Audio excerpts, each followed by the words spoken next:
Em nome do Pai, do Filho e do Espírito Santo. Amém. Irmãos e irmãs, a palavra de Deus hoje, ela nos convida a olharmos para dentro de nós e a nos questionarmos como anda a nossa fé. Será que nós temos vivido com coragem o testemunho de Cristo? Ou nós permitimos que o nosso medo, o sofrimento e até mesmo o cansaço enfraqueçam a nossa resposta? Refletiremos sobre a segunda carta de São Paulo a Timóteo, capítulo 1, versículos do 1 ao 8. Fala, Deus, que os teus servos escutam. Paulo, apóstolo de Jesus Cristo, pelo desígnio de Deus, referente à promessa de vida que temos em Cristo Jesus. A Timóteo, meu querido filho, graça, misericórdia e paz da parte de Deus Pai e de Cristo Jesus, nosso Senhor. Dou graças a Deus, a quem sirvo com a consciência pura, como aprendi dos meus antepassados, quando me lembro de ti, dia e noite nas minhas orações. Lembrando-me das tuas lágrimas, sinto grande desejo de rever-te e assim ficar cheio de alegria. Recordo-me da fé sincera que tens, aquela mesma fé que antes tiveram tua avó Lóide e tua mãe Eunice. Sem dúvida, assim é também a tua. Por esse motivo, exorto-te a reavivar a chama do dom de Deus que recebeste pela imposição das minhas mãos. Pois Deus não nos deu um espírito de timidez, mas de fortaleza, de amor e sobriedade.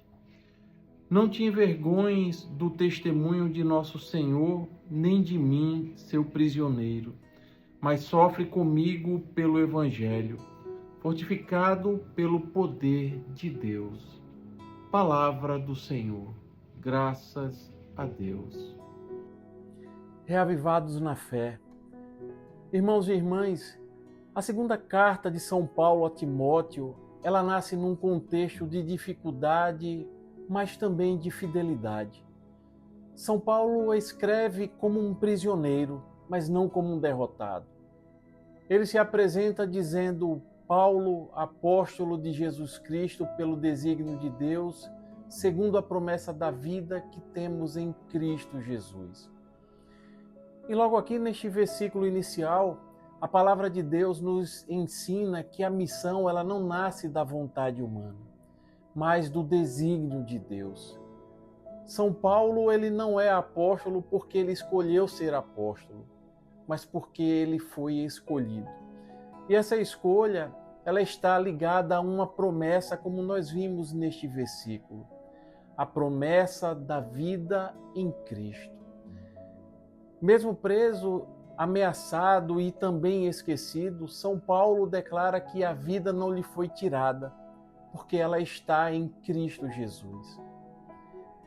Em seguida, ele vai revelar algo que alcança os nossos corações. Lembrando-me das tuas lágrimas, sinto um grande desejo de rever-te.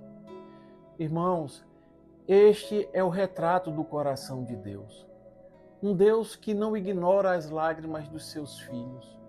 Um Deus que se recorda de cada uma delas. Um Deus que as recolhe. Um Deus, meus irmãos, que se inclina sobre quem sofre. Timóteo chora, mas ele não chora sozinho.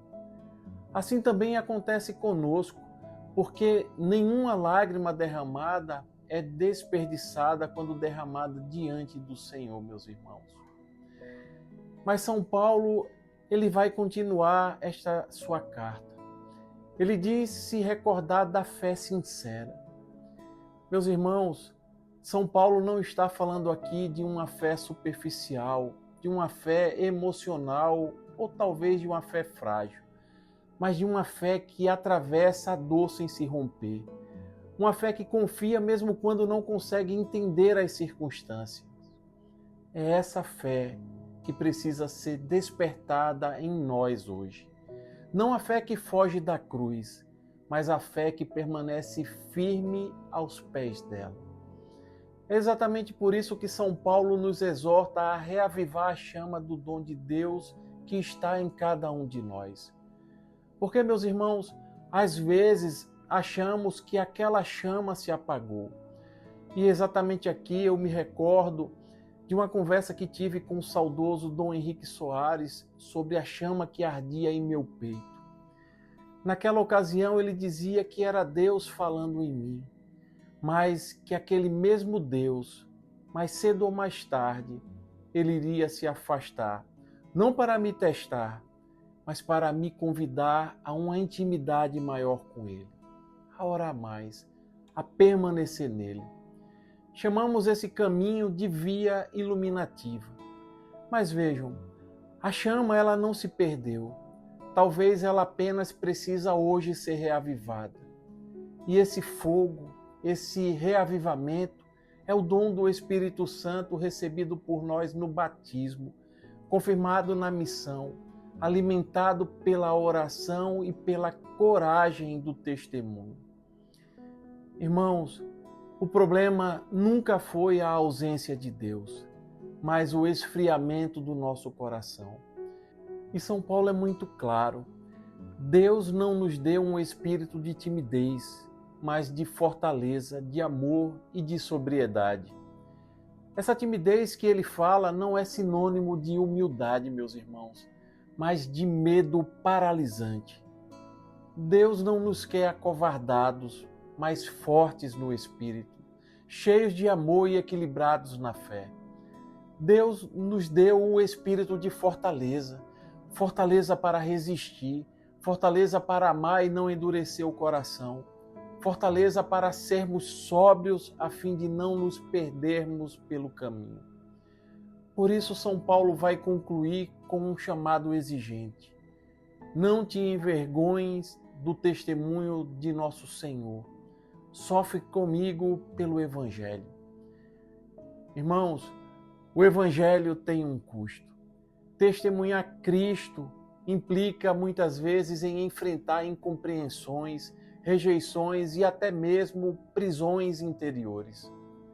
Mas São Paulo nos lembra que não sofremos sozinhos. Jamais sofreremos sozinhos.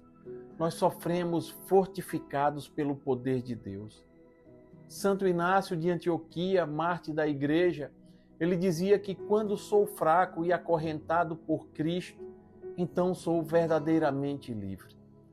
É exatamente isso que São Paulo nos ensina neste trecho de sua carta. Preso por fora, mas incendiado por dentro. Hoje o Senhor, através desta palavra, ele nos chama a decidir se vamos reavivar a chama da nossa fé ou continuar vivendo como se ela estivesse apagada. Não nos envergonhemos, meus irmãos, de ser cristãos. Não escondamos a nossa fé. Não silenciemos o Evangelho dentro de nós.